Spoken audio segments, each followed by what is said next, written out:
দিলীপ মণ্ডল তার পৈলানের বাড়িতে পুলিশি হানা, কেন, কি অভিযোগ তার বিরুদ্ধে জানবো সরাসরি। আমার সঙ্গে রৌনক রয়েছে। রৌনক, দেখো, একেবারে পুলিশ সূত্রে জানা যাচ্ছে এই দিলীপ মণ্ডল বিধানসভা নির্বাচনে জেতার পর একটি বিজয় মিছিল বার করে এবং সেখান থেকে কিছু বার্তা তিনি দেন। সেখানে হুমকিমূলক কিছু বার্তা থাকে, সেটাকে কেন্দ্র করে গতকালই পুলিশের কাছে অভিযোগ দায়ের করা হয় এবং জামিন অযোগ্য ধারায় মামলা রুজু হয়। এই বিষয়টিকে মূলত কেন্দ্র করেই আজ তার পৈলানের যে বাগান বাড়ি এবং যে বাড়ি এবং অফিসে তিনি থাকেন, এই দুটো বাড়িতেই পুলিশের তরফ থেকে তল্লাশি অভিযান চালানো হয়। কেন্দ্রীয় বাহিনীকে সঙ্গে করে এই তল্লাশি অভিযান, গতকালকেই এই হুমকিমূলক বার্তা তিনি ছড়াচ্ছিলেন, এই বিষয়টাকে কেন্দ্র করেই গতকাল থানায় অভিযোগ দায়ের করেন বিজেপি কর্মী এবং সেই অভিযোগের পরিপ্রেক্ষিতে পুলিশ জামিন অযোগ্য ধারায় মামলা রুজু করে এবং তাকে খুঁজতেই, তার সম্পর্কে জিজ্ঞাসাবাদ করতেই কিন্তু তার এই পৈলানের বাগান বাড়িতে কিছুক্ষণ আগেই পুলিশ আসে। প্রায় 4.5 ঘন্টা ধরে তার এই বাগান বাড়িতে তল্লাশি অভিযান চলে। তার ছেলের সঙ্গে পুলিশ কথা বলে এবং যারা যারা রয়েছে তাদের সঙ্গে কিন্তু পুলিশের তরফ থেকে কথা বলা হয়। রৌনক সঙ্গে থাকো। তুমি বলছিলে যে যে তার যে বক্তব্য, তার যে ভাষণ, যে হুমকির অভিযোগ তার বিরুদ্ধে, সেই হুমকি, সেই ভাষণ শুনবো একবার।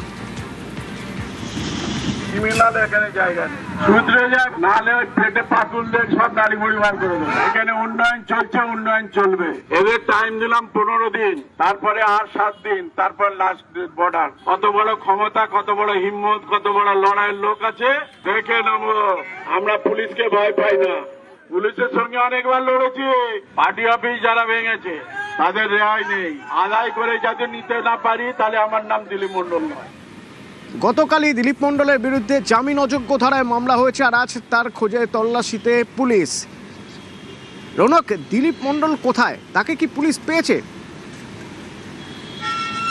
দেখো, এখনো পর্যন্ত তাকে পুলিশ খুঁজে পায়নি, সেই কারণেই তার এই যে বাগান বাড়ি পৈলানে, সেই বাড়িতে অভিযান বাগান বাড়ি রৌনক, এই বাগান বাড়ির চেহারাটা একবার আমরা দেখাই, কারণ এই বাগান বাড়ি মানে যে কোনো একটা আধুনিক রিসোর্ট, একটা মানে দামি রিসোর্ট বলা যেতে পারে, দামি রিসোর্টের মতো, যেখানে ফোয়ারা আছে, যেখানে দেখা যাচ্ছে গুহা রয়েছে, যেখানে মানে অনেক রকম শোপিস রয়েছে।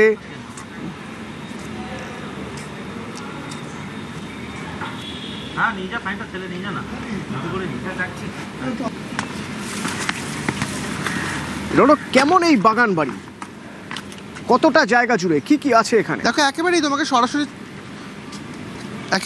সরাসরি চিত্রটা দেখাবো। এক বিলাসবহুল রিসর্ট, যেটা তুমি বলছিলে, এখানে প্রথমেই ঢোকার পরই রয়েছে এরকম বড় একটি সুইমিং পুল এবং তারপরেই রয়েছে এক্সোটিক বার্ড, অর্থাৎ ম্যাকাও থেকে শুরু করে বিভিন্ন বিদেশি পাখি এর ভেতরে রয়েছে এবং বিস্তীর্ণ প্রায় 15 থেকে 20 কাঠা জমি জুড়ে এই বাগান বাড়ি এবং সুইমিং পুল থেকে শুরু করে ম্যাকাও পাখি, গুহা, ফোয়ারা, যেখানে কিনা যে রাত্রি হলে যেখানে ওয়াটার শো হওয়ার মতো ব্যবস্থাপনা রয়েছে।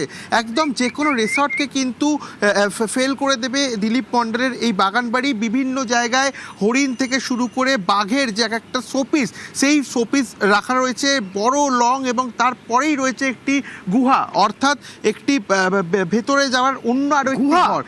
এই যে যেরকম ভাবে বাগান বাড়িটি সাজানো, এই গুহা কিরকম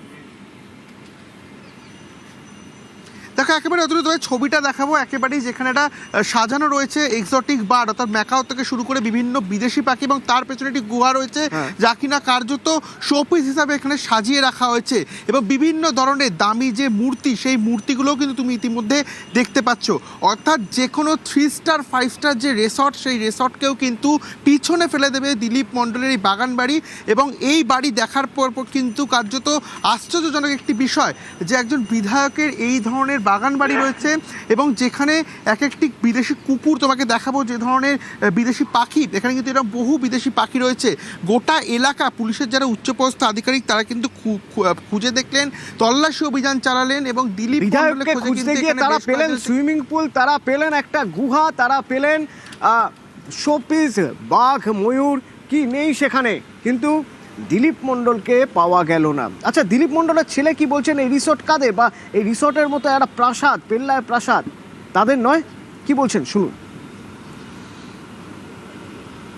এটা ফ্যামিলিগত বাড়ি, এটা দিলীপ মণ্ডলের বাড়ি নয়। দিলীপ মণ্ডলের ভাগে আছে, নাম আছে, ঠিক আছে। এখানে কাকাদের নাম সবার ভাগে আছে, সবার ভাগ, প্রত্যেকটা ভাগে একজনের ভাগে আছে। এটা মিনিমাম 15 বছর হয়ে গেছে।